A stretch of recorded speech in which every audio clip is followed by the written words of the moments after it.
ففروا إلى الله ففروا إلى الله ففروا إلى الله ففروا إلى الله. أعوذ بالله من الشيطان الرجيم.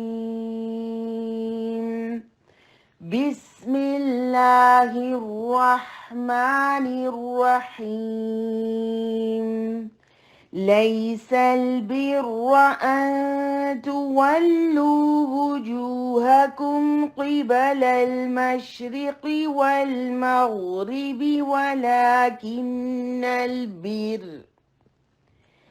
ولكن البر من آمن بالله واليوم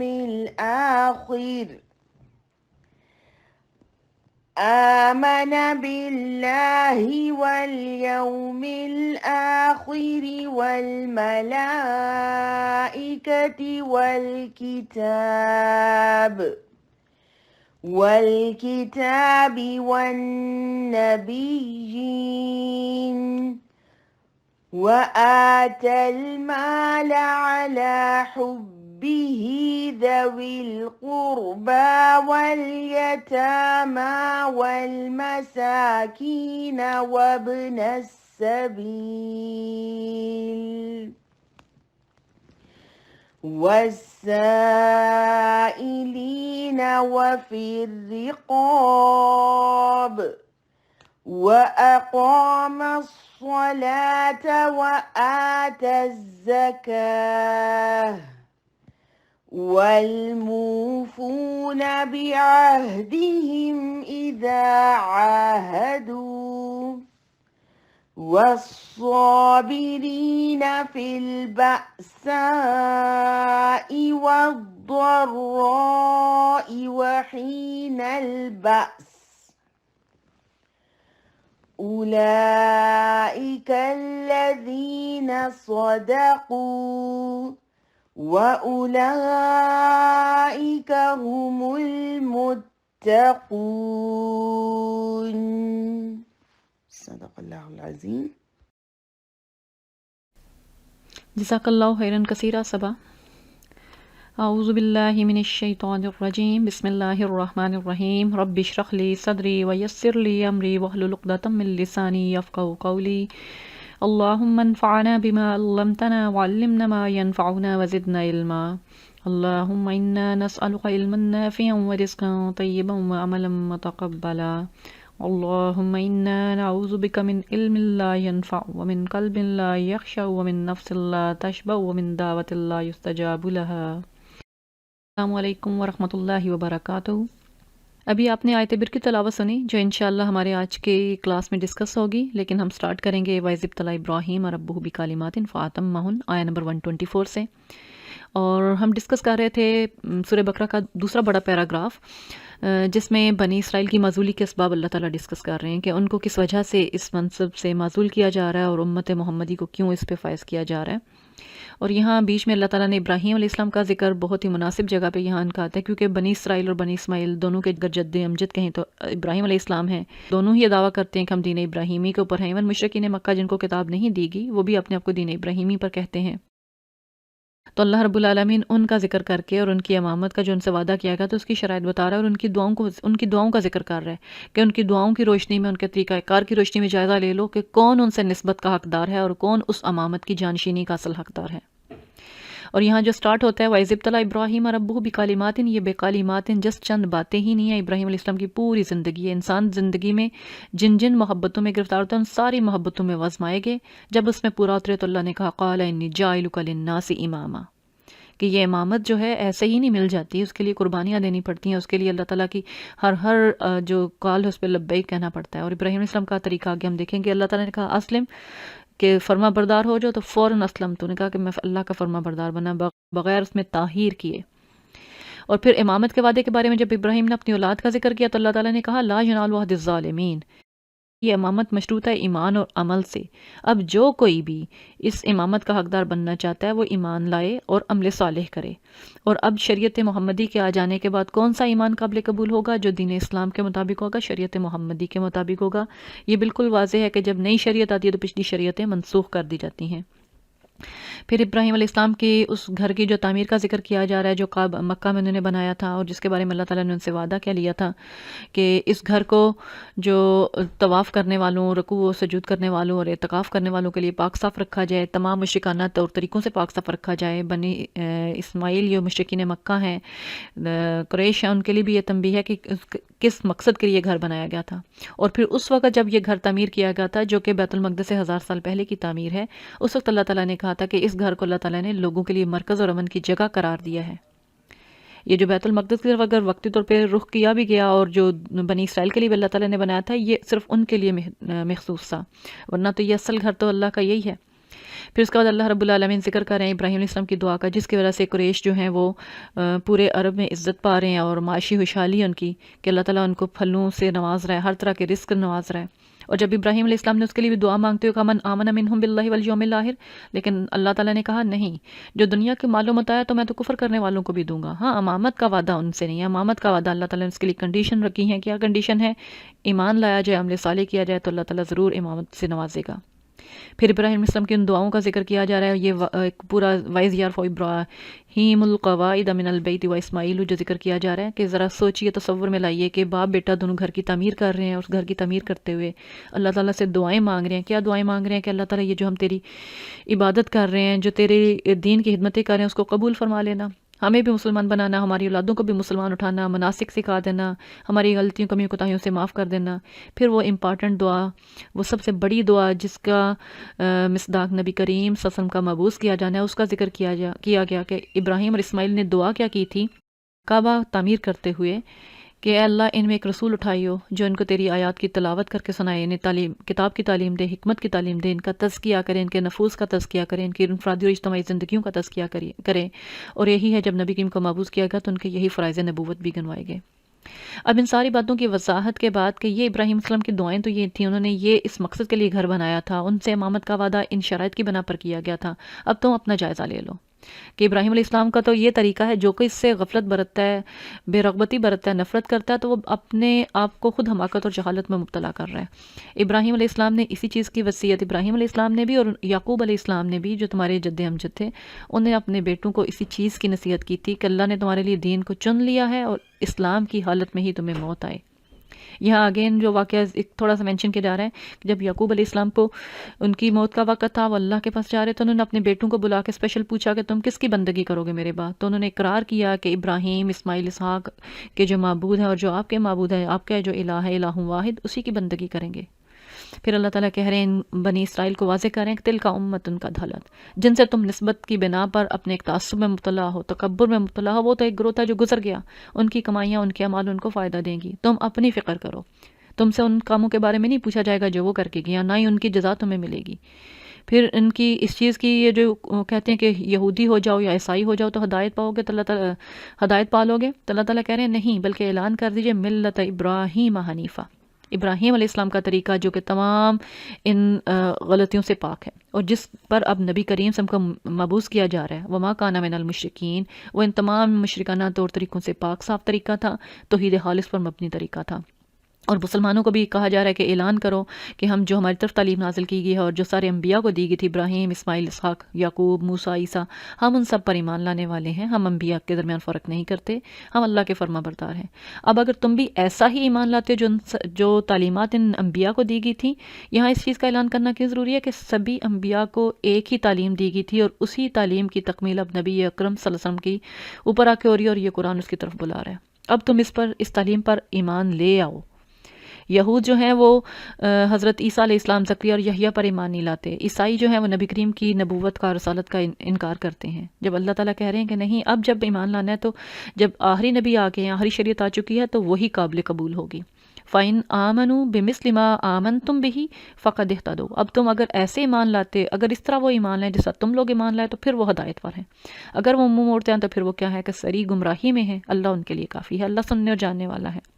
کوئی رنگ یا کسی پانی سے غسل دینے سے پاک صاف نہیں جائیں گے، کوئی سبز اور سفید رنگ اللہ کا رنگ نہیں۔ اللہ کا رنگ کون سا ہے؟ تقوی کا رنگ، جس کو دیکھ کے اللہ کی یاد آئے۔ اور کہا جا رہا ہے کہ مومنین سے کہ اعلان کر دو من احسن من اللہ صبغا، اللہ کے رنگ سے اچھا کس کا رنگ ہوگا؟ ہم اسی کی بندگی کرنے والے ہیں۔ اور ان سے کہا جا رہا ہے کہ واضح کر دو کہ ہم اللہ کے بارے میں تم جو جھگڑا کرتے ہو، اللہ ہمارا رب بھی ہے، تمہارا رب بھی ہے، ہمارے اعمال ہمارے لیے، تمہارے لیے، ہم اپنے دین کو، اپنی بندگی کو اس کے لیے خالص کر چکے ہیں۔ اور اینڈ میں پھر ان سے سوال کیا جا رہا ہے کہ تم جو یہودی اور عیسائی ہونے کا کہتے ہو کہ اس پر ہدایت پا جاؤ گے، ذرا ان سے پوچھو یہ جو تمہارے جد امجد تھے ابراہیم، اسماعیل، اسحاق اور یعقوب، اور جو ان کی اولادیں تھیں، وہ یہودی تھے یا عیسائی تھے؟ تم خود اس چیز کی گواہی دیتے ہو کہ یہودیت اور عیسائیت یہ تو بعد کی پیداوار ہے، یہ بات کے ٹائٹل ہیں جو تم نے اختیار کر رکھے ہیں۔ اب اس سوال کے جواب میں آ کے وہ خود بخود یعنی لاجواب رہتے ہیں، کوئی اس کا جواب نہیں دیتے۔ تو اللہ تعالیٰ کہہ رہے ہیں قل اانتم اعلم ام اللہ، کون بہتر جانتا ہے؟ اور اب وہ جس چیز کی گواہی، جس کی چیز کا اعتراف ان کے دل کر رہے ہیں، اس چیز کو چھپاتے ہیں۔ تو اللہ تعالیٰ کہہ رہے ہیں اس سے بڑا ظالم اور کون ہوگا کہ جو اللہ نے اس کے پاس علم اس کو دیا، اس کو وہ چھپا رہا ہے۔ پھر اگین اس چیز کا تلک امۃ قد خلت، اتمام حجت پہ، یہ ایک گروہ ہے جو گزر چکا، تم اپنی فکر کرو، لہا ما کسبت ولکم ما کسبتم ولا تسألون عما کانوا یعملون۔ یہاں اس سیکنڈ پیراگراف کا اختتام ہو رہا ہے، اور تھرڈ پیراگراف ہے سورہ بقرہ کا، بڑا پیراگراف ہے جو کہ سورہ بقرہ کے اینڈ تک چل رہا ہے، اس کی آخری 3 آیتوں سے پہلے تک۔ جو شریعت کے احکامات اس میں ڈیٹیل میں دی گئے ہیں، اس میں امت مسلمہ کو خطاب کیا گیا ہے۔ سب سے پہلے اس کے امت کے منصب کا ذکر کیا گیا ہے کہ تمہیں امت وسط کے منصب پر فائز کرتے ہوئے شہداء للناس کی ذمہ داری سونپی جا رہی ہے، اس کو ادا کرنے کی فکر کرو، اور اس کو ادا کرتے ہوئے تمہیں کس چیز کا خیال رکھنا ہے کہ مکمل طور پہ پہلے خود اسلام میں داخل ہونا ہے، ادخلوا فی السلم کافہ، آدھے ادھورے نہیں، مکمل کتاب پر عمل کرنا ہے، اور عمل کرتے ہوئے امت وسط کا جو حق ہے، ذمہ داری ہے، وہ ادا کیا کرنی ہے؟ شہداء للناس کی تمہیں ذمہ داری ادا کرنی ہے۔ بس اس ذمہ داری کو ادا کرتے ہوئے انسان کو تقویٰ کی ضرورت پڑے گی، انسان کو عملی احکامات کی، معاشرتی قوانین کی، مالی قوانین کی، وہ سارے قوانین ڈیٹیل میں یہاں دیے گئے ہیں۔ باقی قرآن مجید میں بھی آتے ہیں، لیکن سورہ بقرہ میں بھی بڑا تفصیلاً ان کا بیان ہمیں ملتا ہے۔ یہ مکمل شرعی احکامات جو اس پیراگراف میں ڈسکس ہیں، ان کی ایک تصویر ہے چھوٹی سی، اور اگر ان کو دیکھا جائے تو انشاءاللہ ہم ڈیٹیل میں دیکھیں گے کہ ان احکامات کے بیچ میں کہیں یعنی عبادات کا حکم آ رہا ہے، عبادات کے حکم کے بیچ میں عقائد کا ذکر آ رہا ہے، عقائد کے ساتھ ساتھ پھر مالی معاملات کا ذکر آ گیا ہے، مالی معاملات کے ساتھ پھر انسان کی عبادات کا ذکر آ رہا ہے، اور ساتھ میں انفاق اور جہاد اور قتال کا حکم ہے۔ مکمل اسلام میں داخلے کے مطالبے کے ساتھ ہی انفاق اور جہاد کا حکم، اور پھر معاشرتی قوانین، آئلی قوانین، فیملی لاز کے بارے میں ذکر کیا گیا ہے، اور اینڈ میں پھر انفاق اور جہاد کے ذکر کے ساتھ ہی پھر مالی معاملات کے بارے میں انسان کو واضح تعلیمات دی گئی ہیں۔ انسان کے اور انسانوں کے جو آپس کے معاملات، ان کے بارے میں اللہ تعالیٰ نے تعلیمات واضح کھول کے بیان کی ہیں۔ ان سارے شرعی احکامات پر عمل کرنے کے لیے انسان کو تقویٰ کی ضرورت ہے، اور وہ تقویٰ کیسے پیدا ہوتا ہے؟ عبادات سے۔ اسی لیے آپ دیکھیں گے کہ بیچ میں یہ سارے احکامات آ رہے ہیں۔ اب امپارٹنٹ جو چیز ہے کہ ہم جب شرعی احکامات پر عمل کرنا ہے اور ہمیں لوگوں تک پہنچانا ہے، تو ہمارے لیے ضروری ہے کہ شریعت سمجھ لیں۔ شریعت کیا چیز ہے؟ شریعت ایکچولی کیا ہے؟ ڈیوائن لا ہے جو اللہ کی طرف سے ہمیں دیا گیا ہے۔ ہر نبی کو شریعت دی گئی تھی، اور وہ نبی اس شریعت کے پابند تھے اور اس سے رہے ہیں جب تک کہ نئی شریعت نہیں دے دی گئی۔ جیسے موسیٰ علیہ السلام کو شریعت دی گئی تھی، تو عیسیٰ علیہ السلام کو اسی شریعت کا پابند کیا گیا تھا کہ جو تعلیمات وہ بھول چکے ہیں اسی کو وہ زندہ کریں، اسی شریعت کا احیاء کریں گے جب تک کہ نئے نبی نہ اپوائنٹ کیے جائیں۔ نبی اکرم صلی اللہ علیہ وسلم کو جب اپوائنٹ کیا گیا تو پچھلی ساری شریعتوں کو منسوخ کر کے جو آپ کو شریعت دی گئی ہے، شریعت محمدی، اب تک قیامت تک کے لیے سب انسانوں کے لیے وہی ہے۔ اس لیے کہا کہ ان الدین عند اللہ الاسلام۔ اب یہ ڈیوائن لا جو اللہ تعالیٰ کی طرف سے انسانوں کے لیے دیا جاتا ہے، اس کا مقصد کیا ہوتا ہے؟ اس کے بنیادی طور پہ 2 مقاصد ہیں کہ دینی لحاظ سے بھی اور دنیاوی لحاظ سے بھی جو انسان کے لیے فائدہ مند چیزیں ہیں، جو اس کی مصلحتیں ہیں، وہ حاصل ہوں، اور دینی اور دنیاوی لحاظ سے جو چیزیں نقصان دہ ہیں، جو فسادات ہیں، ان کو دور کیا جائے۔ جتنے بھی ہماری عبادات لے لیں، معاملات لے لیں، اور معاملات میں بھی آپ انفرادی زندگی سے لے کر اجتماعی زندگی تک اور انٹرنیشنل لا تک، ان سارے احکامات کا بنیادی مقصد یہی ہے کہ جو ہیومن سوسائٹی ہے وہ نقصانات سے، فسادات سے پاک ہو، اور اس کے فائدے کی چیزیں اس میں رواج پا جائیں۔ اس لحاظ سے دیکھا جائے کہ انسانوں کے بنائے ہوئے قوانین کے مقابلے میں جو اللہ کے بنائے ہوئے قوانین ہیں وہ دائمی قوانین ہیں، ان میں فلیکسیبلٹی بھی ہے، اس میں ہر دور کے لیے، ہر انسان کے لیے، ہر علاقے کے لوگوں کا خیال رکھا گیا ہے، اس میں بنیادی اصول بتائے گئے ہیں۔ امام غزالی رحمۃ اللہ علیہ نے ان سارے قوانین کا جائزہ لیتے ہوئے، جتنے بھی ہم ان قوانین کو دیے جانے جو بھی ہمارے شرعی قوانین ہیں، احکامات ہیں، اوامر و نواہی ہیں، ان کو 5 بڑی کیٹیگریز میں ڈیوائیڈ کیا ہے اور کہا کہ یہ سارے احکامات بنیادی طور پہ انسان کے جو بنیادی حقوق ہیں ان کی حفاظت کرتے ہیں۔ اور وہ کون سے بنیادی حقوق ہیں؟ ہر انسان کا بنیادی حق ہے کہ اس کے دین کی حفاظت ہو، اس کی جان کی حفاظت ہو، اس کی عقل کی حفاظت کو، اس کی عقل کو نقصان پہنچانے والی چیزوں سے بچایا جائے نا۔ ہم دین کے جب ڈیوائن لا کی بات کرتے ہیں تو ڈیوائن صرف انسان کی جان کی نہیں، انسان کی جو اسپرچل اسپیکٹ ہے اس کی بھی حفاظت کرتی ہے، انسانی نسل کی حفاظت ہو، خاندان، نسل، آئندہ آنے والی نسلوں کی، اور پھر سب سے بڑی بات انسان کے مال کی، معاشی لحاظ سے بھی اس کی حفاظت ہو۔ ان بنیادی مقاصد کو حاصل کرنے کے لیے ہم دیکھیں تو ہمارے سارے احکامات جو ہیں وہ اسی سے ریلیٹڈ ہیں۔ دین کی حفاظت کے لیے ہمیں ارکان اسلام کا پابند بنایا گیا ہے، ان کی تلقین کی ہے تاکہ ہم تقوی کی زندگی گزار سکیں اور انسان کے ایک اللہ کے ساتھ مضبوط تعلق بن سکے، اور لیکن ساتھ میں لا اکراہ فی الدین کی بھی تعلیمات دے دی گئی۔ دین کی حفاظت بنیادی آپ کا ایک رائٹ ہے۔ انسانی جان کی حفاظت کے لیے دیت، قصاص اور یہ سارے احکامات جو دیے گئے ہیں، اور قتل کی ممانعت وغیرہ ہے۔ انسانی عقل کی حفاظت کے لیے نشاور چیزوں اور جتنی انسان کی عقل کو نقصان پہنچانے والی گیمز ہیں اور جتنی ساری چیزیں ان کی ممانعت کی گئی ہے۔ انسانی نسل کی حفاظت کے لیے گھریلو زندگی سے متعلق احکامات دیے گئے ہیں، نکاح کے احکامات دیے گئے ہیں تاکہ ایک انسان کی جو نسل ہے وہ ایک صحیح تعلق میں رہتے ہوئے، ایک فیملی کے اندر رہتے ہوئے پروان چڑھے اور جتنے بھی نقصان دہ والی چیزیں ان سے محفوظ رہ سکے، اس کی تربیت ہو سکے۔ انسان کے مال کی حفاظت کے لیے جتنی بھی مالی تعلیمات ہیں وہ دی گئی ہیں، خرید و فروخت کے احکامات کھول کے بتائے گئے ہیں، سود کی ممانعت ہے، تجارت کے بارے میں احکامات واضح دیے گئے ہیں، رشوت کی ممانعت ہے، چوری ڈاکہ زنی کی ممانعت ہے تاکہ مال کی حفاظت ہو سکے۔ یہی بیسک ہیومن رائٹس ہیں جس کی آج بھی ہم بات کرتے ہیں، لیکن ان بیسک ہیومن رائٹ کی حفاظت کے لیے جو شرعی قوانین ہیں ان سے بہترین قوانین اور نہیں ہیں۔ اگر ہم دیکھیں تو یہ آج کی دنیا، آج کا معاشرہ، آج کا انسان، اس کو ان چیزوں کی ضرورت ہے۔ وہ حقیقی طور پہ اگر ہم چاہیں تو ہم فلاح پانا چاہتے ہیں، یعنی ایسا معاشرہ جس میں انسان کی زندگی کے ہر پہلو کا خیال بھی رکھا گیا ہو، اس کے بنیادی ہیومن رائٹس کا بھی خیال رکھا گیا ہو، اور کوئی کسی پر زیادتی بھی نہ کرے۔ ایسا معاشرہ جس میں دوسروں کے لیے برداشت بھی ہو اور دوسروں کی روحانی، مادی، معاشی اور ماحولیاتی اعتبار سے، ہر اعتبار سے وہ ایک محفوظ زندگی گزار سکیں۔ شریعت ان چیزوں کی گارنٹی دیتی ہے اور شریعت کا مقصد ہی ہے کہ ان چیزوں کو محفوظ کیا جائے، انسان اس دنیا میں بھی فلاح والی زندگی گزارے، اطمینان والی زندگی گزارے جس میں کوئی خوف اور غم نہ ہو، اور اخروی زندگی کے لحاظ سے بھی فلاح پا جائے۔ اب ہم شروع کرتے ہیں اس پیراگراف کو اور کوشش کریں گے کہ ہم اس کو کوئکلی ذرا دیکھتے ہوئے چلیں، کیونکہ ہم نے مضامین کی تلخیص رکھنی ہے، نہ تو یہ دورہ قرآن ہے نہ ہی دورہ تفسیر ہے۔ انشاءاللہ العزیز آپ یقیناً پہلے بہت سارے اٹینڈ بھی کر چکے ہیں اور خود بھی تفصیلی مطالعہ کر رہے ہوں گے۔ پہلے نمبر پہ تو وہی پیچھے جو بیک گراؤنڈ چلا آ رہا تھا کہ بنی اسرائیل جو ہیں وہ اعتراض کر رہے ہیں کبھی آیات کے بدلنے پہ، احکامات پہ، اور پھر اللہ تعالیٰ کہہ رہے ہیں کہ در حقیقت یہ تحویل قبلہ تو نبی کریم کی ایک نشانی بھی تھی، آنے والا نبی ذو قبلتین ہوگا، یہ جانتے بھی ہیں۔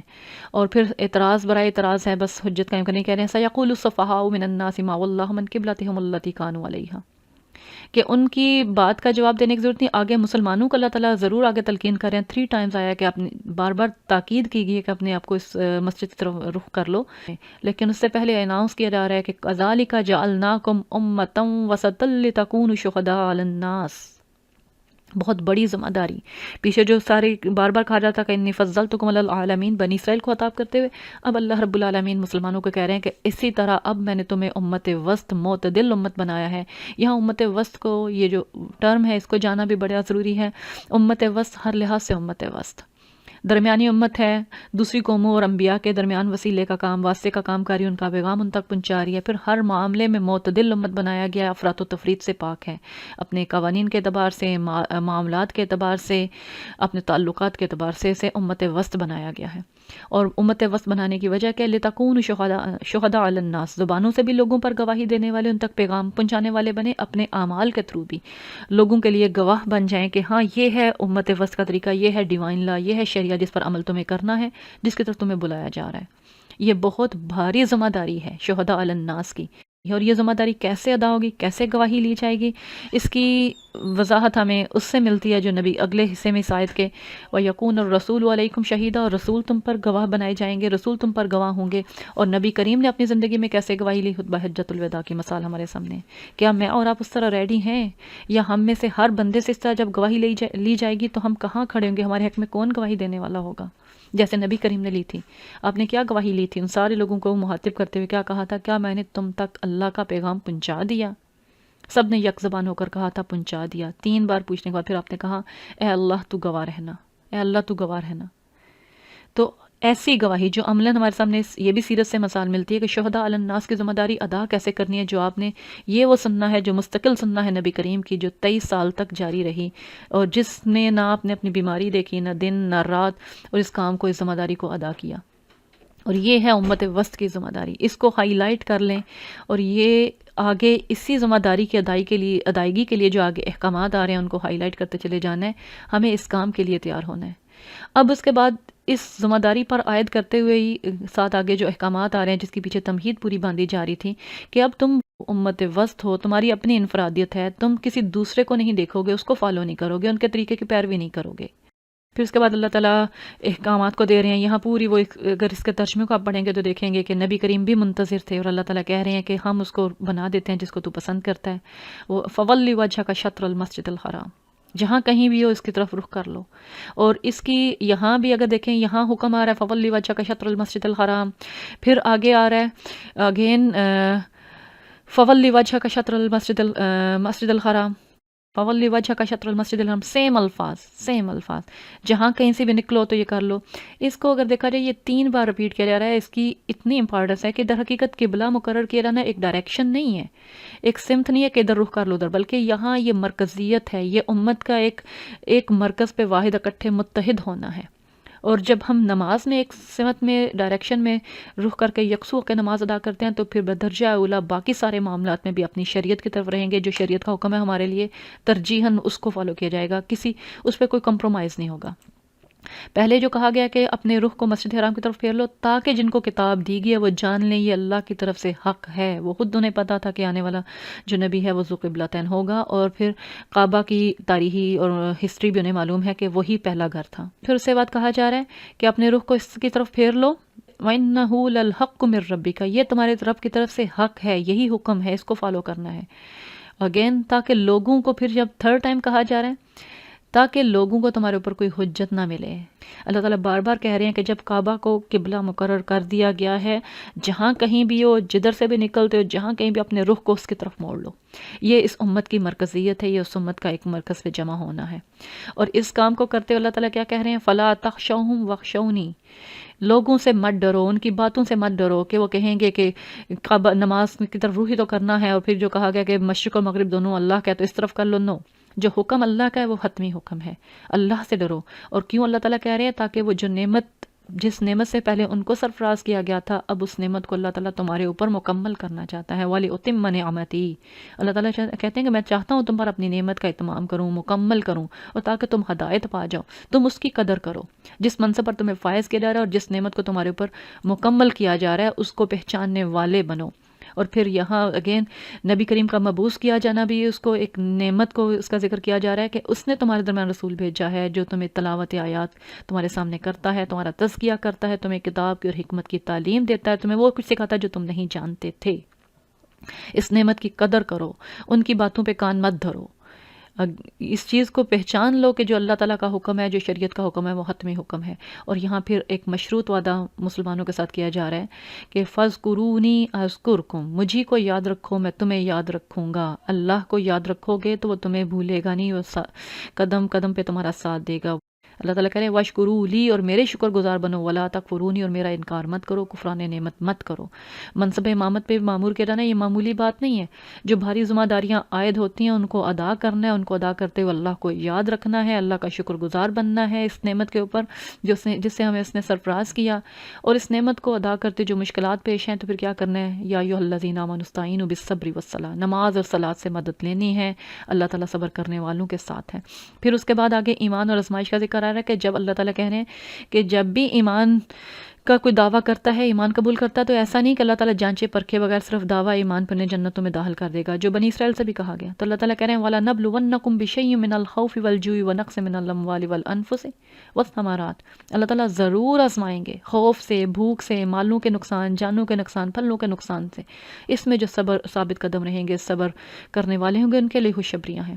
اور یہ وہ لوگ ہیں جو صبر کرنے والے کون ہیں، ان کی کیفیت کیا ہے؟ جب بھی مصیبت پہنچتی ہے تو وہ فوراً اللہ کی طرف رجوع کرتے ہیں. اِنَّا لِلَّهِ وَإِنَّا إِلَيْهِ رَاجِعُونَ. وہ اللہ پر توکل کرتے ہیں، اور یہ کلمہ اتنا بڑا کلمہ ہے جو انسان کو مایوسی میں جانے سے بچا لیتا ہے۔ توکل اللہ سکھاتا ہے کہ انسان کے ذمے صرف کوشش کرنا ہے، کوشش کرنے کے بعد اگر کوئی پھر بھی مصیبت آزمائش میں مبتلا ہوتا ہے تو اللہ نے، وہ ہمارا خالق اور مالک جانتا ہے میرے اوپر صرف کوشش کرنا تھا، رزلٹ دینا اس کا کام ہے، ہم اللہ ہی کی طرف پلٹائے جانے والے ہیں۔ اور یہی وہ لوگ ہیں، پھر اللہ تعالیٰ کہتے ہیں ان کے لیے کیا ہے، ان پر ان کے رب کی طرف سے بڑی عنایات ہوں گی، اس کی رحمت ان پر سایہ کرے گی، اور یہی لوگ ہیں جو مہتدون ہیں، جو ہدایت یافتہ ہیں۔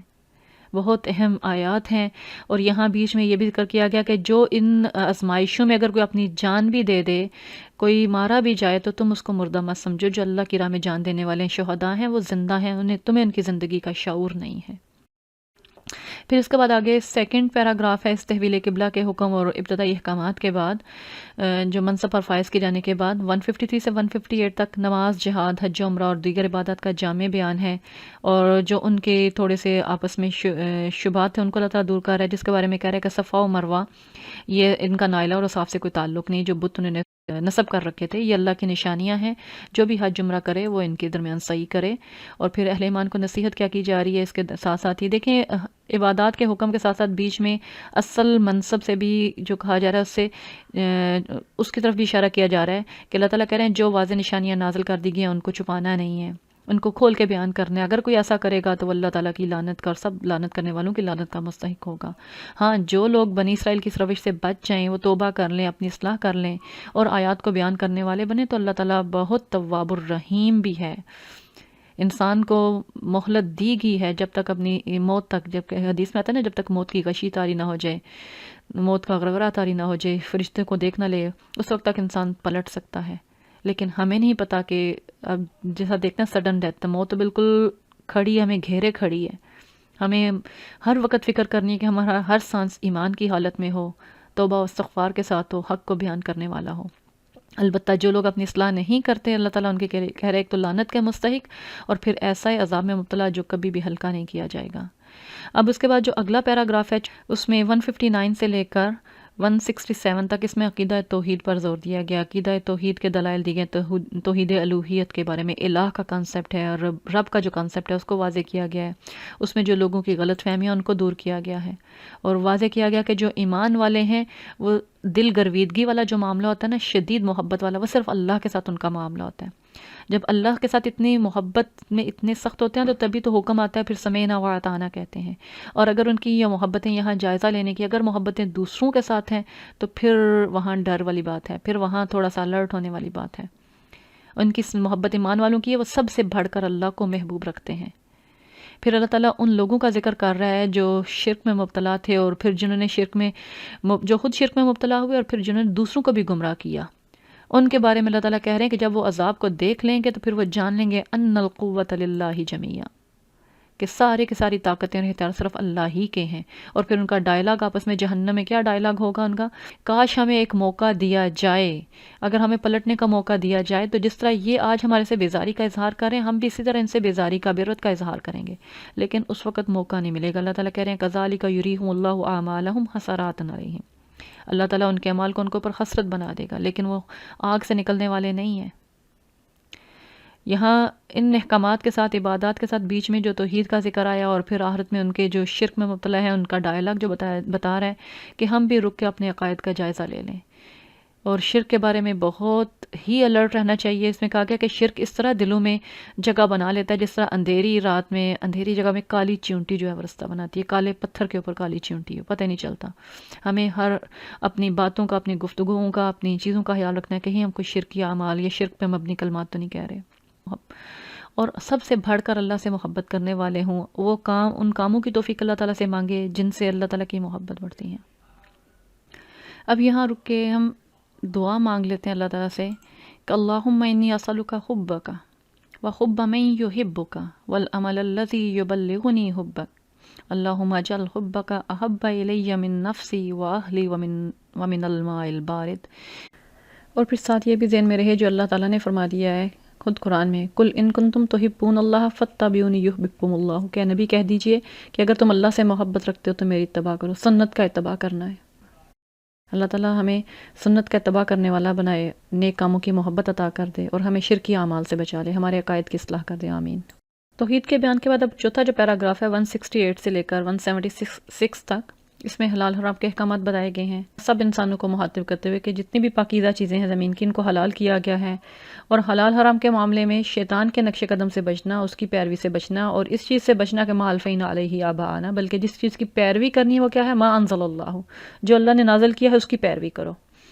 اور پھر یہاں جو اگزامپل دی گئی ہے کہ جو لوگ آباء و اجداد کی پیروی کرتے ہیں وہ جانوروں کی طرح جو کچھ بھی نہیں سنتے، یعنی ایک یہ بھی اغلال ہے، یا ایک کہہ سکتے ہیں کہ ہمارے رکاوٹ ہے جو کہ انسان کو حق بات سننے سے روکتی ہے، اندھی تقلید سے منع کیا گیا۔ اور پھر جو حلال حرام کی وضاحت کرتے ہوئے کہہ دیا گیا کہ اللہ تعالیٰ نے جو پاکیزہ چیزیں حلال کی ہیں ان کو کھاؤ اور اس پہ اللہ کا شکر ادا کرو۔ جو حرام چیزیں ہیں وہ اللہ نے بتا دی ہیں، مردار حرام ہے، خون حرام ہے، خنزیر کا گوشت حرام ہے، اور جس پر اللہ کے علاوہ کسی اور کا نام لیا گیا ہو۔ فمن اضطر غیر باغ ولا عاد فلا اثم علیہ، کہ جو مجبوری کی حالت میں ہو، اگر وہ باغی اور حد نہ ہو اور حد سے بڑھنے والا نہ ہو تو اس پر کوئی گناہ نہیں، اللہ تعالیٰ غفور الرحیم بھی ہے۔ اگلی آیت میں اگین پھر کہہ دیا گیا کہ کتمان حق سے بچو، اللہ تعالیٰ کی آیات کو تھوڑی قیمت پر مت بیچو، ویسے ہی جیسے جہنم کی آگ پیٹ میں بھرنا ہے، اور یہ وہ لوگ ہیں جن سے اللہ کلام نہیں کرے گا، انہیں پاک نہیں کرے گا، عذاب علیم ہے ان کے لیے۔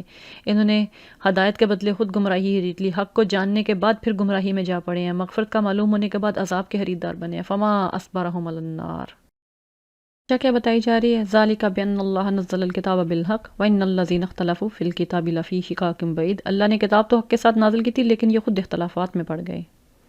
اب اس کے بعد اگلا جو پیراگراف ہے وہ آیت بر 177 آیت، جس کی آج ہم نے تلاوت سنی۔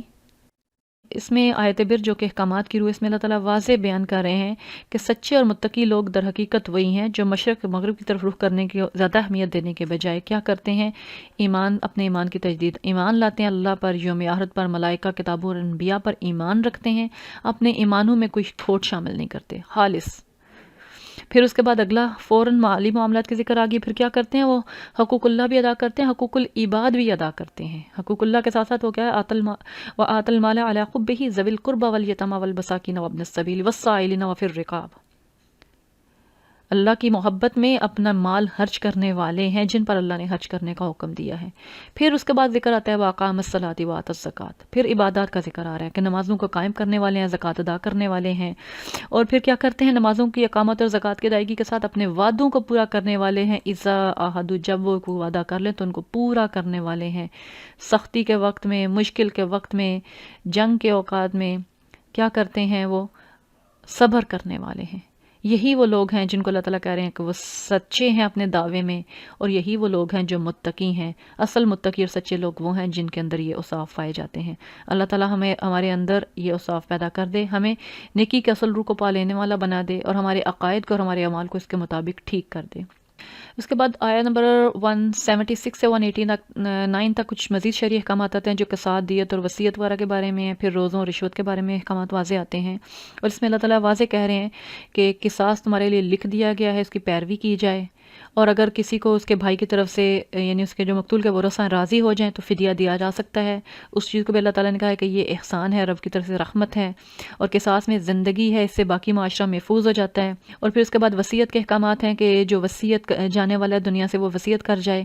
یہاں جو آیا ہے کہ وہ وصیت کرے والدین کے لیے، اقربین اور اپنے قرابت داروں کے لیے، یہاں اس حکم کو ہم سورہ نساء کی آیت کے ساتھ ملا کے دیکھیں گے، ورثہ کے حق میں وصیت نہیں ہوگی لیکن باقیوں کے حق میں۔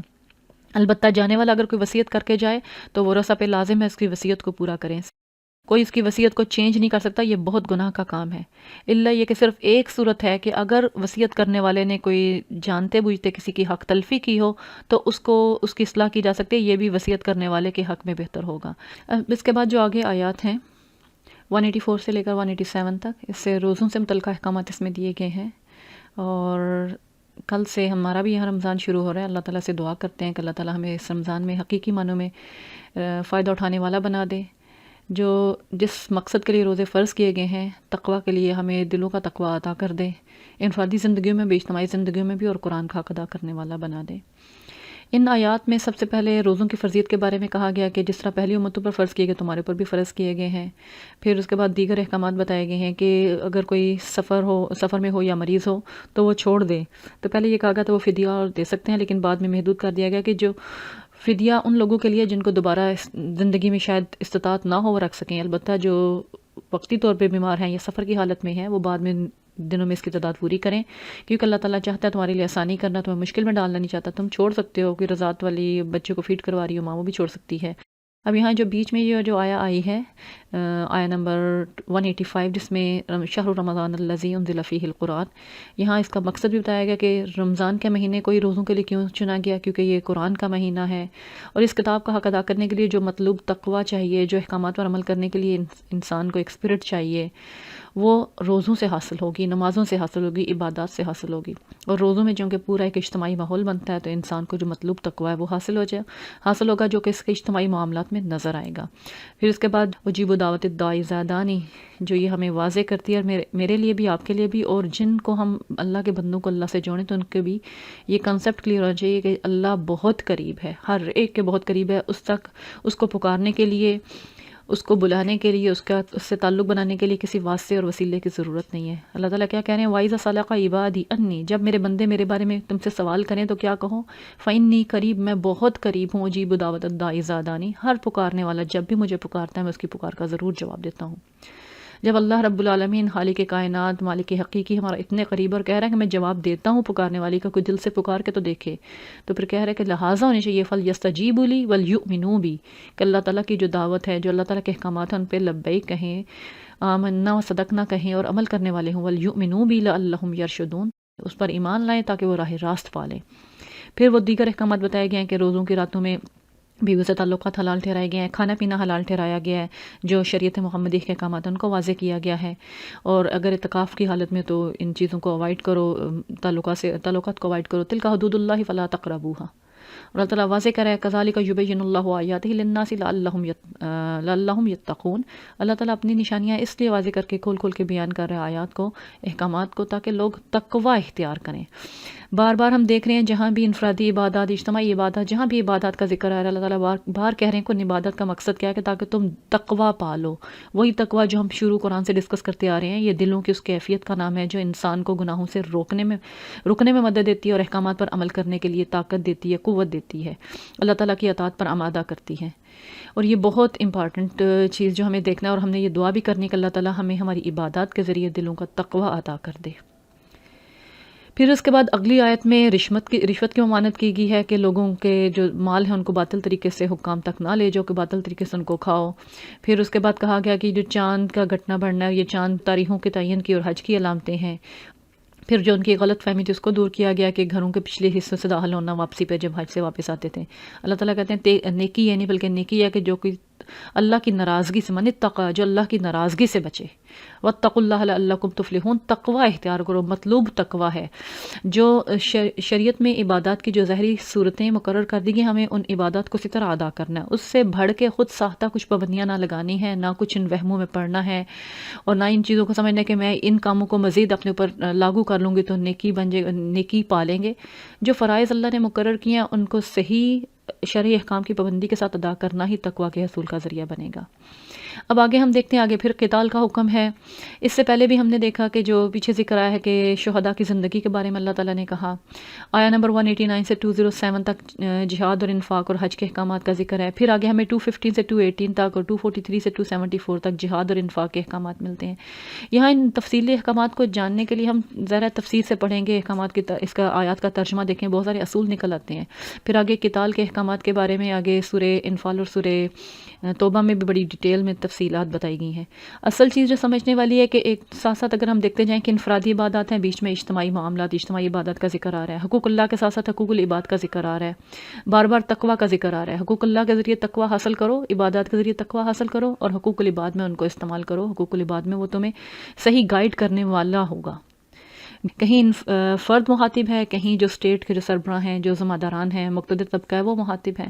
ایک معاشرے کی مضبوطی کے لیے جہاد، قتال، انفاق، یہ احکامات بہت ضروری ہیں. اور کیوں ضروری ہیں؟ اللہ تعالیٰ واضح ان کا جو حکمت ان کی بتا رہا ہے کہ حتی لا تکون فتنة ویکون الدین للہ، کہ جو سرکش طبقہ ہے معاشرے میں موجود ہے، جو فتنہ پھیلانے والے ہیں، ان کو کنٹرول میں رکھنے کے لیے.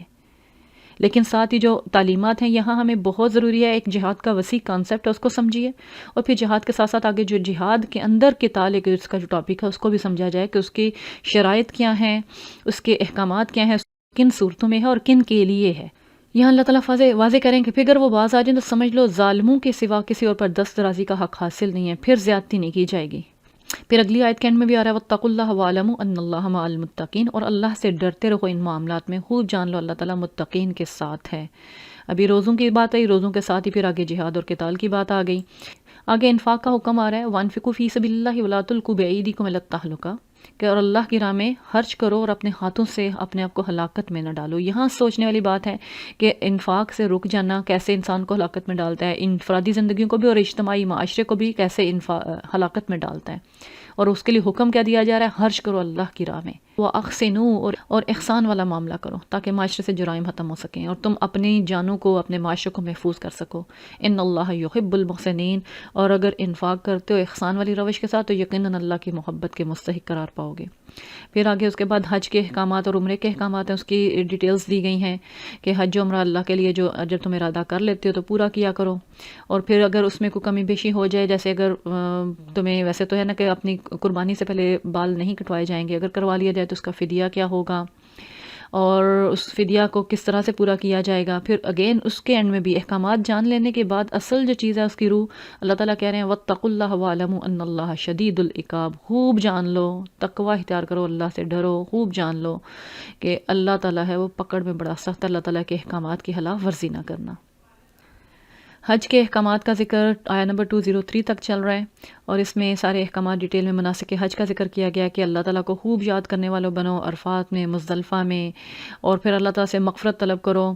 اللہ تعالیٰ بہت ہی غفور الرحیم بھی ہے، اور اللہ تعالیٰ خاص طور پہ یہ دعا جو ہمیں سکھائی جا رہی ہے، آگے کہی جا رہی ہے، صرف دنیا کی بھلائیاں نہ مانگو بلکہ مانگو دعا ربنا آتنا فی الدنیا حسنۃ وفی الآخرۃ حسنۃ وقنا عذاب النار، یہ دعا مانگنی چاہیے۔ اور اللہ تعالیٰ جس طرح سے جو انسان دعا مانگتا ہے اس طرح اللہ تعالیٰ عطا کرتا ہے، اگر کوئی صرف دنیا کی بلائیاں مانگتا ہے اس کے لیے آخرت میں کوئی حصہ نہیں ہے۔ پھر ذکر کیا گیا کہ حج کے جو مناسک ہیں وہ 2 دن میں بھی ادا ہو سکتے ہیں، اگر کوئی 2 دن میں ادا کر کے پلٹے تو اس پر کوئی گناہ نہیں ہے۔ ابھی ان احکامات کی تفصیلات اگر آپ کہیں کہ حج کی، روزے کی اور ان چیزوں کی، ابھی الدحا کے انڈر فقہ العبادہ کے متعلق جو ہے وہ کورس ہو رہا ہے، وہ بھی آپ جوائن کر سکتے ہیں۔ آگے آئلی زندگی کے قوانین آ رہے ہیں تو وہ انشاءاللہ ہمارا اپ کمنگ جو ہمارا سمسٹر ہوگا اس میں فیملی لاس کے متعلق ہوگا، اس کی ڈیٹیل ہم جان سکتے ہیں۔ یہاں البتہ ہم ظاہر ہے مضامین کی سمری دیکھ رہے ہیں، تو ہمیں یہ دیکھنا ہے کہ ان احکامات کو جس طرح ایک دوسرے کے بیچ میں بیان کیا جا رہا ہے اور ان احکامات کا ایک دوسرے سے تعلق کیا ہے اور ان کو کس طرح سے بیان کیا جا رہا ہے۔ یہاں بھی حج کی اور قتال کی اور جن چیزوں کی بات آ رہی ہے، دیکھا جائے کہ انفرادی معاملات، انفرادی عبادت کا جہاں بھی ذکر آ رہا ہے وہاں تقوی حاصل کرنا اس کا مقصد بتایا جا رہا ہے، اور جہاں اجتماعی معاملات کا ذکر آ رہا ہے وہاں کہا جا رہا ہے کہ تقوی سے کام لو، اللہ سے ڈرتے رہو، اللہ کو حاضر ناظر جانو، حدود کو کراس نہیں کرنا۔ عبادات کے ذریعے تقوی حاصل کرو، اور ساتھ ہی عبادات کے درمیان میں جو بیچ میں اجتماعی معاملات، انفرادی معاملات یا لوگوں کے ڈیلنگ آ جاتے ہیں تو اس میں پھر تقوی کو استعمال کرو۔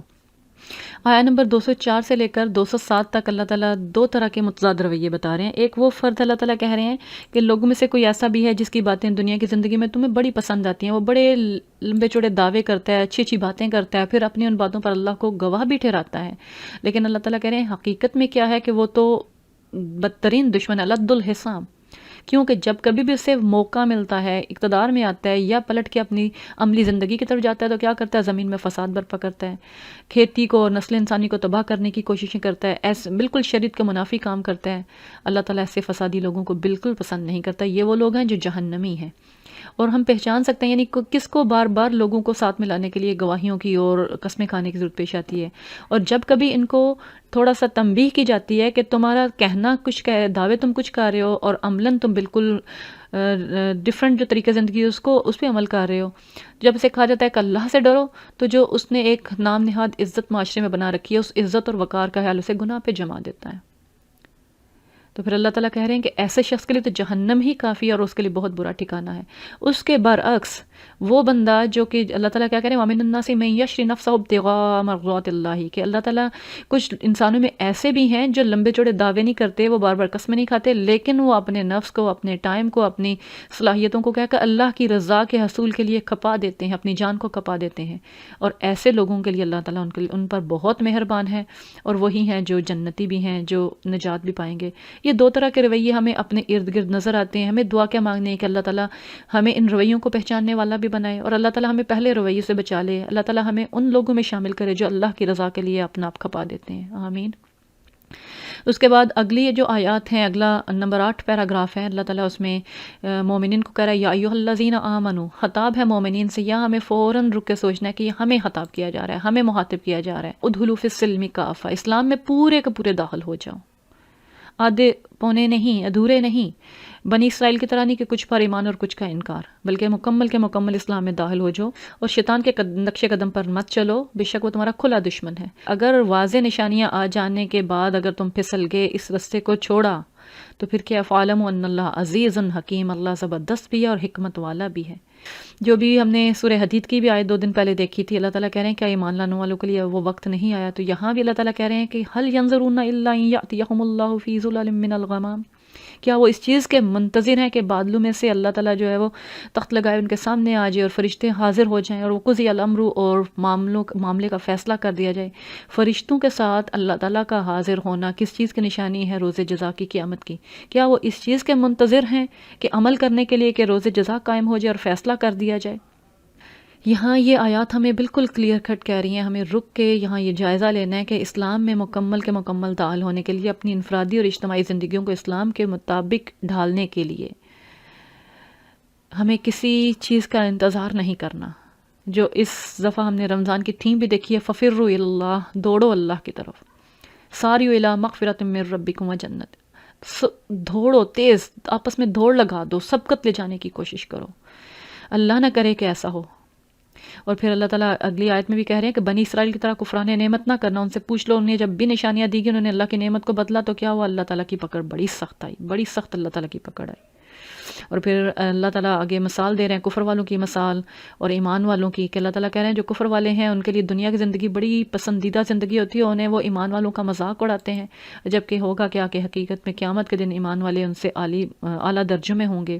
اور دنیا کا رزق تو بے حساب ہے، وہ جسے چاہے جتنا عطا کرے. یہ دنیا کا رزق کسی کے اللہ کے قرب کی نشانی نہیں ہے. کسی کو اللہ تعالیٰ رزق وافر مقدار میں دے کر آزماتا ہے اور کسی کو اللہ تعالیٰ محتاج ہی دے کر، رزق میں کمی دے کر، تنگی دے کر آزماتا ہے. اور پھر اس کے بعد آیا نمبر 213 میں اللہ تعالیٰ بتا رہے ہیں کہ ان لوگوں نے علم آ جانے کے بعد، واضح نشانیاں دیکھ لینے کے بعد، اس میں بغاوت، ایک دوسرے پر زیادتی کرنے کے لیے اختلافات پیدا کیے. اختلافات کی وجہ یہ نہیں تھی کہ ان کے پاس علم نہیں تھا، علم آ جانے کے بعد اختلافات پیدا کیے تاکہ وہ آپس میں ایک پر زیادتی کر سکیں. فَهَدَى اللَّهُ الَّذِينَ آمَنُوا لِمَا اخْتَلَفُوا فِيهِ مِنَ الْحَقِّ بِإِذْنِهِ وَاللَّهُ يَهْدِي مَن يَشَاءُ إِلَىٰ صِرَاطٍ مُسْتَقِيمٍ. لیکن جو لوگ انبیاء پر ایمان لے آئے، اللہ تعالیٰ نے اپنے اذن سے انہیں اس حق کا رستہ دکھا دیا جس میں لوگ اختلاف کر رہے تھے. اللہ جسے چاہتا ہے راہ راست دکھا دیتا ہے. یہ اختلاف چاہے ان چھوٹے معاملات میں ہو، بڑے معاملات میں ہو، اللہ تعالیٰ سے ہمیشہ دعا مانگنی، اللہ تعالیٰ ہمیں اختلاف کی باتوں میں رائے ہدایت دکھا دے، ہمیں تفرقہ بازی میں پڑنے سے بچا لے، چھوٹی چھوٹی باتوں میں الجھنے سے بچا لے. جو بڑا مقصد حیات، بڑے مقصد زندگی ہے، اس کی فکر لگا دے، اپنی آخرت کی فکر لگا دے. اور کفران نعمت، جو اللہ تعالیٰ نے اتنی بڑی نعمت ہمیں عطا کی، اس پر صحیح معنوں میں صحیح روح کے ساتھ عمل کرنے والا بنا دے. یہاں اسی آیات سے اور اس طرح کی آیات آگے بھی آئیں گی جہاں لوگوں کے اختلافات کا ذکر آتا ہے. نبی کریم صلی اللہ علیہ وسلم کی ایک دعا منقول ہے جو نبی کریم صلی اللہ علیہ وسلم تہجد کے ٹائم پڑھا کرتے تھے. بڑی پیاری دعا ہے، اگر یاد آپ میں سے بہت ساروں کو یاد بھی ہوگی، نہ ہو تو انشاءاللہ شیئر کر دیں گے، آپ ضرور یاد کر لیجئے گا. دعا ہے بڑی پیاری.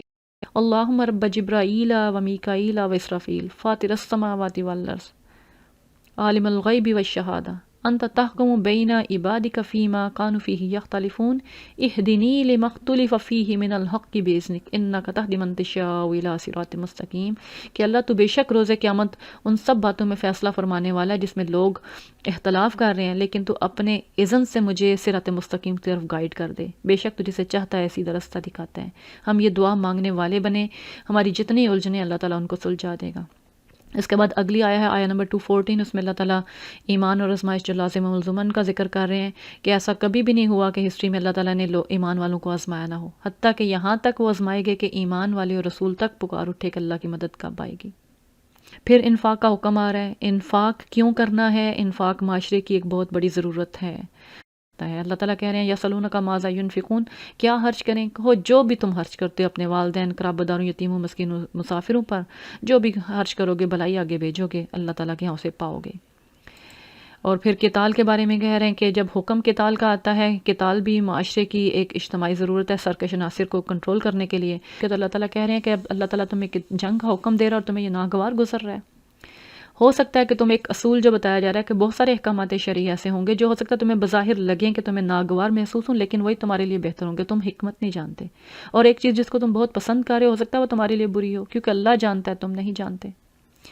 پھر اس کے بعد آگے وہ جو مشرکین مکہ ایک سوال لے کر نبی کریم کے پاس آئے کہ شہر حرمت والے مہینوں میں قتال کیسے ہے۔ اس کے پیچھے وہ واقعہ ہے بیک گراؤنڈ کا کہ نبی کریم نے کچھ 8 لوگوں کا جو ایک دستہ بھیجا تھا مکہ اور طائف کے درمیان ان کی طرف، کہ قریش کی جاسوسی کرنے کے لیے، اور جب وہاں ان کا ایک چھوٹا سا قافلہ ان کو ملا اور انہوں نے اس پہ حملہ کر دیا اور اس کو ایک آدمی ان کا مارا گیا قریش کا۔ اور اس وقت کیونکہ یہ کہ رجب کا اینڈ ہو رہا تھا، رجب حرمت والا مہینہ اور شعبان کا سٹارٹ تھا، تو لوگوں کو غلط فہمی ہوئی کہ شاید شعبان شروع ہو چکا ہے۔ خیر ان سے غلطی ہوئی، جب وہ واپس آئے تو اس وقت نبی کریم نے ان سے مال غنیمت وہ قبول بھی نہیں کیا، لیکن اس کے بعد جب وہ قریش سے سوال لے کر آئے تو اللہ تعالیٰ نے یہ آیات ان پہ پورا تبصرہ ان پہ آتا ہے کہ پہلے ان کا جواب دیا گیا ہے۔ کہتے ہیں کہ ہمارے حرمت میں بڑا اعتراض کرنا ہے کہ آپ نبی ہیں، رسول ہیں، شریعت کی باتیں، احکامات کی باتیں کرتے ہیں، حرمت والے مہینوں میں لڑائی کیسی ہے، قتال کیسی ہے، آپ کے بندوں سے یہ غلطی ہوئی ہے۔ تو اللہ تعالیٰ کہہ رہے ہیں، آگے واضح کر رہے ہیں کہ وہ آپ سے حرمت والے مہینوں میں قتال کے بارے میں سوال کر رہے ہیں، تو کہہ دوں قتال ایک بہت بڑی چیز، بری بات ہے اس میں لڑنا، لیکن اللہ کے پھر آگے ان کی جو جرائم ان کی طرف ذکر کیا جا رہا ہے۔ البتہ اللہ کے گھر سے روکنا، اللہ کے رستے سے لوگوں کو روکنا، اللہ کا انکار کرنا، مسجد حرام کا رستہ لوگوں پر بند کرنا، اس کے رہنے والوں کو وہاں سے نکالنا، یہ اللہ کے نزدیک اس سے بھی بڑا جرم ہے۔ والفتنۃ اکبر من القتل، یہ جو فتنہ فساد تم پھیلا رہے ہو یہ قتل سے بھی بری چیز ہے، یہ تو پورے معاشروں کو تباہ کر دیتا ہے فتنہ۔ پھر اس کے بعد اللہ تعالیٰ مومنین سے کہہ رہے ہیں کہ جو مومنین اس وقت تنبیہ کر رہے تھے، اللہ تعالیٰ ان کو بھی کہہ رہے ہیں کہ یہ جو اس وقت بڑے خیر خواہ بن کے اور امن پسند بن کے تمہارے پاس آئے ہیں، ان کا بس نہیں چلتا، یہ تو تم سے کبھی بھی قتال سے باز نہیں آئیں گے، یہ تو جب تک کہ تمہیں تمہارے دین سے موڑ نہ دیں۔ تو کیا تم اپنے دین سے مڑ جاؤ گے پیچھے جو قتال کا؟ کیا تم قتال کے لیے ریڈی نہیں ہوگے؟ جب قتال کی ضرورت پیش آئے گی تو کیا تم جانیں بچاؤ گے؟ اور پھر اللہ تعالیٰ واضح کہہ رہے ہیں کہ جو کوئی اپنے دین سے مڑ جائے، اسی حالت میں سے موت آئے، تو وہ اللہ کے نزدیک کافر ہے، ان کے سب اعمال دنیا اور آخرت کے جو اعمال ہیں وہ ضائع ہو جائیں گے۔ استغفر اللہ العظیم، اولئک اصحاب النار هم فیہا خالدون۔ اور پھر مومنین کا ذکر کیا جا رہا ہے کہ یہاں اگین دیکھ لیجئے یہ جو قتال کا حکم ہے اور جہاد کا، اور پیچھے ہم نے شریعت کا، یہ کچھ ٹرمز ایسی ہیں جہاد، قتال، شریعت، جن کے بارے میں ہمیں صحیح علم کی ضرورت ہے، جو اسلامی احکامات ہیں ان کو ڈیٹیل میں جاننے کی ضرورت ہے۔ یہی وہ چیزیں ہیں جن کا جو ناواقف لوگ ہیں، چاہے وہ مسلمانوں کے دائرے میں ہوں یا مسلمانوں کے دائرے سے باہر جو لوگ ہیں، ان کی غلط طریقے سے ان کی تشریحات کرتے ہیں، توضیحات کرتے ہیں اور ہم ان پہ الجھتے ہیں۔ ہمیں چاہیے کہ ان شرعی احکامات کو ڈیٹیل میں جانیں، جب جانیں گے تو پتہ چلے گا کہ جو انسانوں کے بنائے ہوئے قانون ہیں، اس وقت پوری دنیا میں اس وقت جو جنگ و جدل جاری ہے، پوری دنیا اس وقت جو معاشی لحاظ سے فساد کا شکار ہو رہی ہے، ان مسائل کا حل ان میں ہے۔ لیکن ان احکامات کو صحیح طرح سے اگر مسلمان ہی نہیں جانیں گے تو دوسروں کے سامنے کون پیش کرے گا؟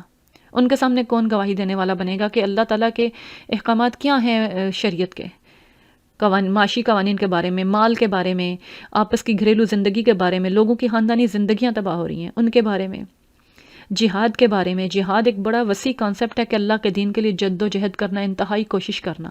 پھر اس میں سے قتال کا حکم آتا ہے، قتال کا مقصد کیا ہے اور اسلام قتال کے بارے میں کیا تعلیمات دیتا ہے، اور جو دوسری قومیں اس وقت تک رہی ہیں، عیسائیت ہے، یہودیت ہے، اور جو ان کی ہسٹری ہے، ان کا دیکھ لیجئے ان کا جنگ و جدل میں کیا طریقہ کار رہا ہے۔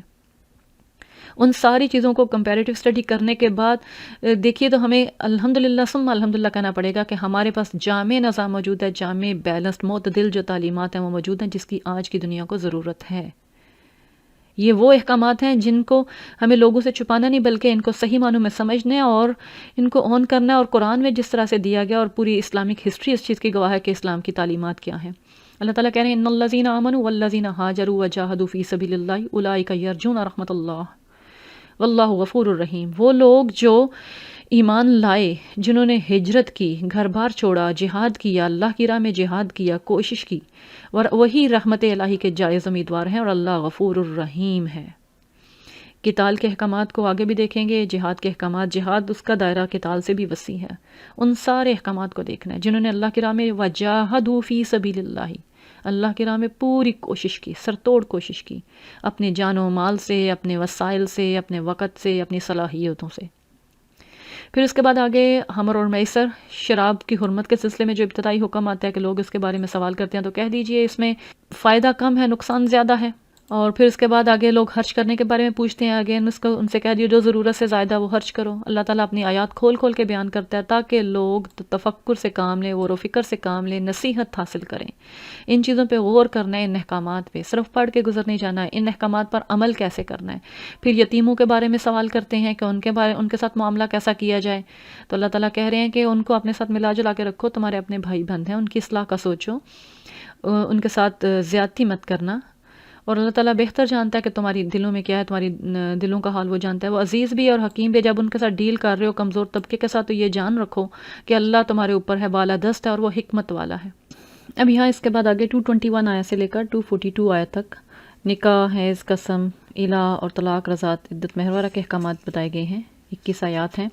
ہم ان کو مختصراً پوائنٹس کی صورت میں دیکھتے ہیں کن کن چیزوں کی تعلیم دی گئی ہے، اور ان تعلیمات کو دیتے ہوئے بیچ میں جو آیات کی اینڈنگ ہے وہ کیا ہے، کس چیز کی طرف توجہ دلائی گئی ہے۔ سب سے پہلے جو چیز کہی گئی، اللہ تعالیٰ کہہ رہے ہیں کہ مشرک عورتوں سے اور مشرک مردوں سے نکاح مت کرو، ان سے نکاح حرام ٹھہرایا گیا ہے۔ اور اس کے ساتھ جو حکمت بتائی جا رہی، کہا جا رہا ہے کہ اولئک یدعون الی النار واللہ یدعو الی الجنۃ والمغفرۃ باذنہ۔ اور پھر ساتھ اللہ تعالیٰ کہہ رہے ہیں کہ یہ اللہ تعالیٰ اپنی آیات تمہارے لیے بیان کرے، لعلہم یتذکرون، تمہیں سم ٹائم ہو سکتا ہے حکمت سمجھ نہ آئے، لیکن اللہ تعالیٰ تمہیں اس پہ تذکر کرنے کو کہہ رہا ہے۔ پھر آگے جو اگلی آیت میں حکم دیا جا رہا ہے کہ حیض کی حالت میں عورتوں سے جو تعلقات ہیں ان کے پاس جانے کی، بیویوں کے ساتھ تعلق رکھنے کی ممانعت کی گئی ہے۔ اس کے بعد اور یہاں جو کہا جا رہا ہے ان اللہ یحب التوابین و یحب المتطہرین، اس آیت کے اینڈ میں یہ کہا جا رہا ہے، اس کو ضرور مد نظر رکھنا۔ اور پھر اگلی یہ جو آیات ہے اس میں نساؤکم حرث لکم، یہ جو ایک تشبیہ اور استعارہ بلکہ استعارہ استعمال کیا گیا کہ اسے ڈائریکٹ کھیتی کہا گیا ہے۔ یہاں ضرور غور کیجیے گا کہ یہاں کوئی تحقیر نہیں ہے، بلکہ اس مثال میں بہت گہرائی ہے کہ اگر کھیتی کہا گیا تو کسان کا کام کیا ہے، کسان اور کھیتی کا آپس میں تعلق کیا ہوتا ہے، کسان کتنا اس کے گرد، اس کی پوری زندگی اسی کے گرد ریوالو ہو رہی ہوتی ہے، گھوم رہی ہوتی ہے، اسی کی فکر ہوتی ہے، اسی کی حفاظت ہوتی ہے، اور بہترین نسل کے لیے، بہترین فصل کے لیے۔ یہاں فصل کے لیے اگر کھیتی کا کہا جائے تو پھر انسان گھر کی بات لی جائے تو پھر عورتوں کے لیے ساری فکریں پریشانیاں گھر کے مرد کی ذمہ داری ہے، وہ اپنی نسل کے لیے فکر مند ہے۔ اگر بہترین فصلیں چاہتے ہیں، بہترین نسلیں چاہتے ہیں تو پھر کیا کرنا ہے، اس کو واقعی جس طرح کسان فصل کے لیے فکر مند ہوتا ہے، انسان کو، آدمی کو نسل کے لیے فکر مند ہونا چاہیے۔ عورتوں کی حفاظت، عورتوں کی ضروریات پوری کرنا، ان کی تربیت کا انتظام کرنا، اس کو جتنا بھی ہم الیبوریٹ کر سکیں وہ کم ہے کہ نساؤکم حرث لکم میں بہت گہرائی ہے۔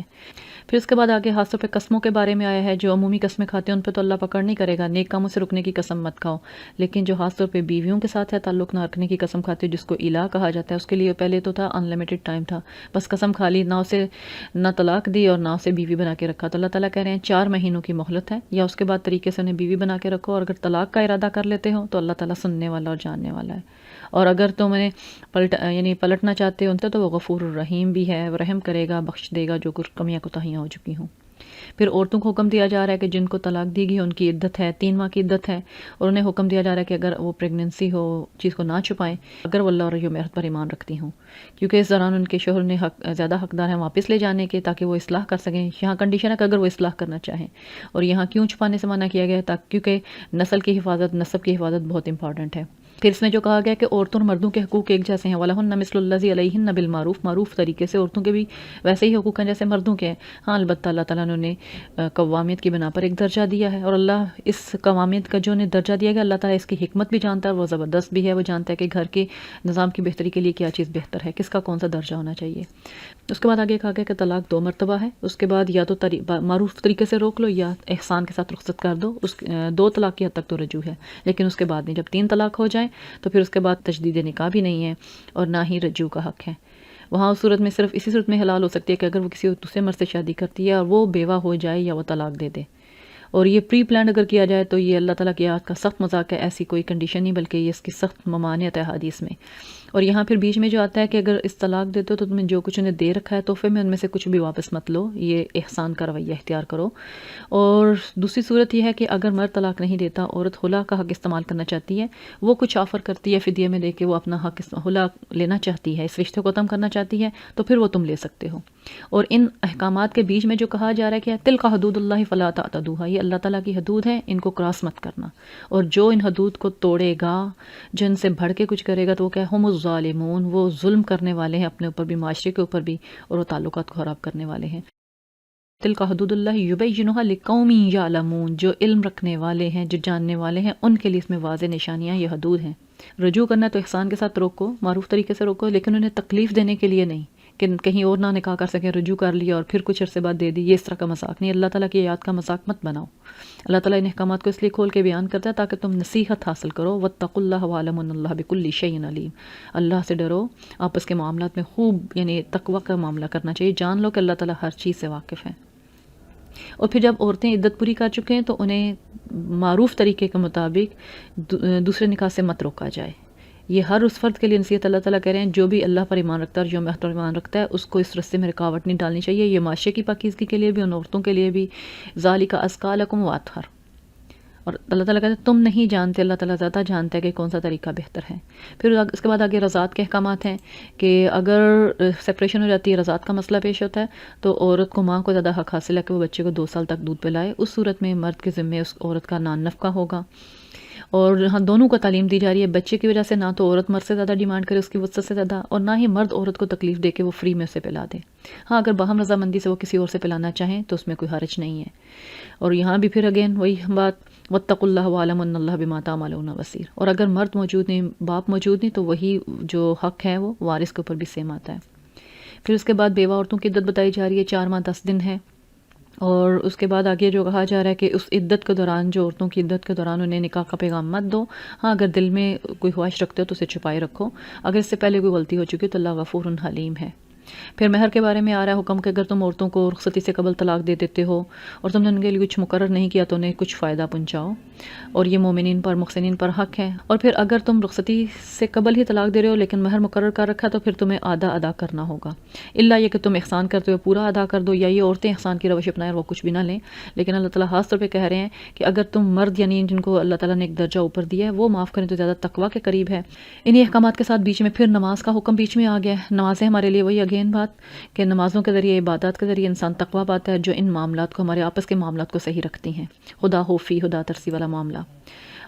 اب یہاں 242 آیات تک آئلی قوانین مکمل ہوتے ہیں تو اللہ تعالیٰ کیا کہہ رہے ہیں، کذالک یبین اللہ لکم آیاتہ لعلکم تعقلون، تاکہ تم عقل سے کام لو۔ اللہ تعالیٰ اپنی آیات کھول کھول کے بیان کرتا ہے تاکہ تم سوچ و بچار سے کام لو، غور و فکر، سمجھ بوجھ سے کام لو کہ یہ احکامات تمہارے لیے ہیں، معاشرے کی اصلاح کے لیے ہیں، آپس کے معاملات کو صحیح رکھنے کے لیے ہیں۔ ان احکامات پر عمل کرو گے، خدا ترسی کے ساتھ عمل کرو گے تو آپس کے معاملات کبھی بگاڑ کا شکار نہیں ہوں گے۔ ہم اپنی کلاس کو یہیں 242 آیا پہ اینڈ کرتے ہیں اور اللہ تعالیٰ سے دعا کرتے ہیں اللہ تعالیٰ ہمیں تمام احکامات پر صحیح اس کی حقیقی روح کے ساتھ عمل کرنے والا بنا دے۔ یا اللہ یا ارحم الراحمین ہمیں اپنی خالص بندگی کے لیے چن لے، صبغت اللہ اختیار کرنے والا بنا دے، اسوہ ابراہیمی پر چلنے والا بنا دے، اسلام میں پورے کا پورا داخل فرما دے۔ یا ربی یا ارحم الراحمین ہمیں سارے شرعی احکامات، شرعی قوانین، ان کے مقاصد اور حکمتوں کو جاننے والا اور اپنی انفرادی اور اجتماعی زندگیوں کو ان کے مطابق گزارنے والا بنا دے، دلوں کا تقوی عطا کر دے۔ صبر اور استقامت کی دعائیں تجھ سے مانگتے ہیں۔ یا اللہ ہمیں اپنی ذمہ داریاں ادا کرنے کے قابل بنا دے اور اخروی فلاح سے نوازنا۔ ربنا آتنا فی الدنیا حسنۃ وفی الآخرۃ حسنۃ وقنا عذاب النار۔ سبحان ربک رب العزۃ عما یصفون وسلام علی المرسلین والحمد للہ رب العالمین۔ سبحانک اللہم وبحمدک نشہد ان لا الہ الا انت نستغفرک ونتوب الیک۔ اللهم اقسم لنا من خشيتك ما تحول به بيننا وبين معاصيك ومن طاعتك ما تبلغنا به جنتك ومن اليقين ما تهون به علينا مصائب الدنيا اللهم متعنا بأسماعنا وأبصارنا وقواتنا ما أحييتنا واجعله الوارث منا واجعل ثارنا على من ظلمنا وانصرنا على من آدانا ولا تجعل مصيبتنا في ديننا ولا تجعل الدنيا أكبر همنا ولا مبلغ علمنا ولا تسلط علينا من لا يرحمنا آمين وصلى الله تعالى على خير خلقه محمد وعلى آله وأصحابه وذرياته أجمعين برحمتك يا أرحم الراحمين آمين ثم آمين۔